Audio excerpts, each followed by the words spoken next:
Assalamu alaikum friends, today we'll discuss how to fix internet storage still full or not clearing problem solve. Is your Android phone giving you the insufficient storage available error when you are using it? In general, the lack of working space is probably the main cause of having insufficient storage available for Android users. You can solve this problem very easily without any data loss. If you are new to my YouTube channel, please subscribe. Click Settings. Click Apps.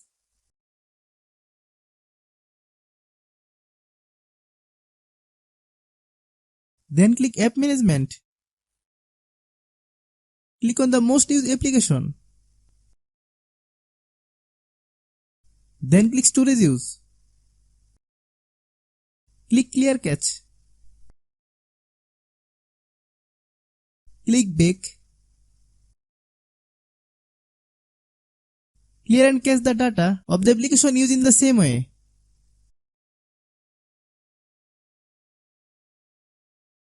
Hope you understand how to clear your data. If you are new to my YouTube channel, please subscribe. If the video is useful to you, please share with your friends.